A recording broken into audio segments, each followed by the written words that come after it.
Temuguro no bella de ingis kadun. Temuguro bialing ka pelpenki bialing ka losh mugwa. Man ngai kone long rei teka, ngai kono to ramalar mutok wajan na jen la ram jiagon. Ramala tok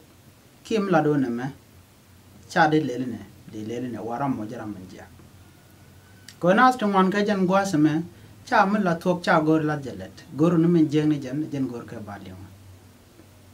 Dung no nena kan gwaza to tuka ka gwas de changa wal der le ni jek de changa run der le nan gwa de changa wal der le ne gwa ka de changa run der le ne jek jom shekel jom gar ka rodian ngai kone te gara roda bramle tnya ma wala bramle te nyal run ramet nyal beleten pin bramte pin belo tnya jen ta danen wote ka jen chidem ngai kono kon wo kon ka wo kon tu kon ente mu kala goro to belas reingis kadun eno nena jin mu goro joto benad be kichenga lor chawo jin bijek be kalok mede nas nang re woma kere reka bijelok bimu gwana jen bi mek chit ko mete me jeng misnen shi de goro jin bi palwe bi la ramadan de longa mo de jere alaka ke de ramo de jere mete ramashi mi jek shi lat ke guje de mi jek de lat jin shubit goro jin bi chiang jek mo bi ngol goro to bangol kap chon ko dom tek tek che bu goro bi bi ano bi di jag na re ko wo ke wo o jin bu raj bi men gwana jen bi kamrar bi men jek de bi pan ko di kon gor kon me de kon tege me de ron yam go jen gor kon mare tege ne den kon lat ke je kana te kon kel ga kan nat mis kon kel ga kana s mis kon kel ga kana s te kon re kos kel ga je ne to kon kel ga re lu kusni kon kon de konten ka ngode mi chi pin cha mut bi kan leti chero den lot bi kan ko lalle de kon kula ngaji diwo ne to kani ti je ki ga ne te ko kon ban yang ke cheng ten kon let kan ka ko kuje mo chit ko mi shi ngaja ran chero joto bangak ba mo kere mi shi pel ra to de ngada ram mo lo de ni chawo te le riet malat ka bang red yal te kan ka lo ne ko kuje mo ram mi shi mi jeng mi shi lar a jeno lo de ni ba yik jogo jina na me cha gwa dum de ro do ger tan der gwa a jen do ba nan wona rik ne ka je mi te ram chi da man ju ke chi man ju ba je mo kere ram mo gore je to de kap tek akana mi je kana la kon dia la gorgo de na shen kama la de me la dan kon si kon bel ne kon te nyam dan wan bel ro dan ko kan kon ku le shen kel kana ane de kon la rik la ko ya lat ka kane to kane te kon de la ler ango da karan kana mi je kana le mi ran che mi je le chol kum jun karam me je na ban me le ba yik te ko aram mi chi dor yor ngata je lo de ne je cha be pel bang te le rien mo bang ka jan gwa me ko te kan ta me te gwa te ka jan gwa me te cham to lo brane na wala run shi benen ka ku je mo gore je woto de kon man dan de je we dan de kan nang niam de kon lat re wo de kon awareness ke do me de commun de ro niam de kon alele chet ko me te karam len me je de ngol report ke de ler mo de to bo te karam len me anyok kon banoro dan kul nana de karik tato rega nyam ngai kono to kan dubuti be ko on tamate ga walji banda matka tamata na chikana man kwang kwa man wala to braro do overdose ka ki baka madalun ko bu kule hai ki bu kule yonga ka ji yongo to dom de ru nyuru cha de tere dunu to be jago ler she tin nyal jel nyal ngai kono wal to katen de kule wojide ka jan gwasame goro je ko ne ti ka kon ne iti mo chukot ka mo ka gwas me de kan man la thok de kan la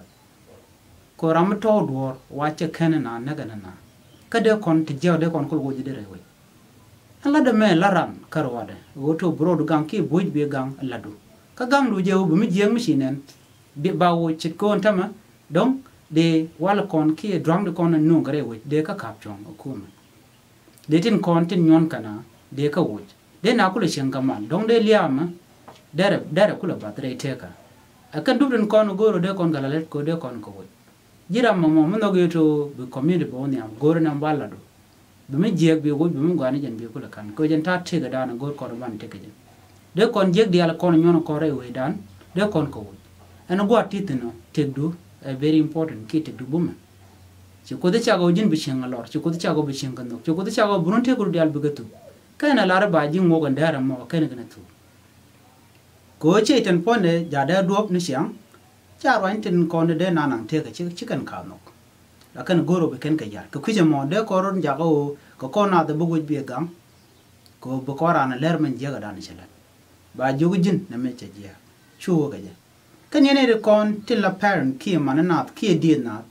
goro je yen de yen gat kunun kon til lat ka de je din ka ka gorun gadon we me je go je lat ba ba kem ni je cha gat til la manang den dong manang je ga te jin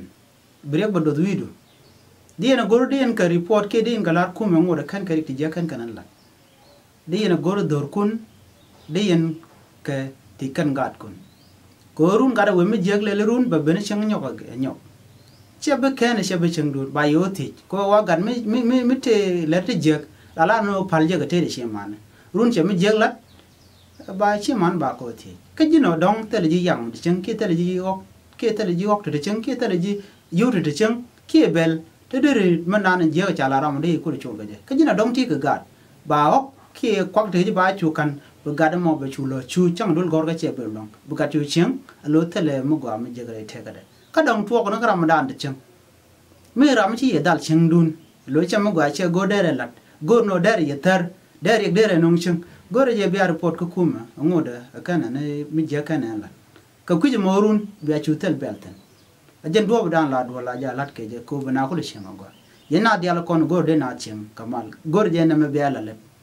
ane dia la kon lat ke di je ka goro to be kan chang je ga bo ro ten ka do ba da dien me de gu jo de ala ka ku ko shi kan me je de lat de je gu bo a ji gu chet ke dit ten content de re wi tin yan kana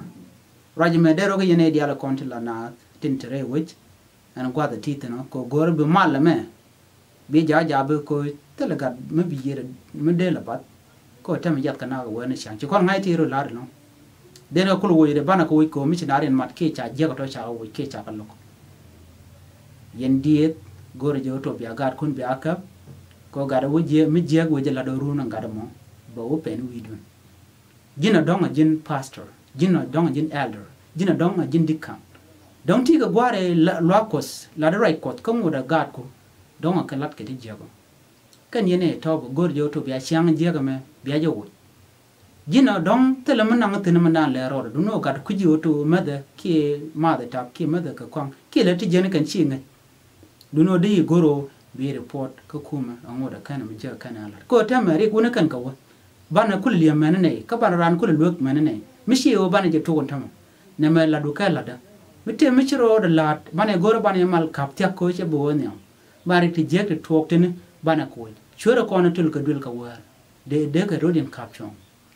ko me cha nga jo to do bla kana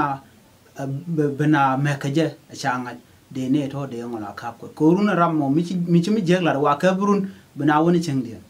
din ki yindi shinga to mi te ga gadun mi to wi char ki le rijak go de na ka te ka kari kan ga na ben ga ya ajan do dan la gang ka community ki ting ne ndi alin chenga ngwa da mo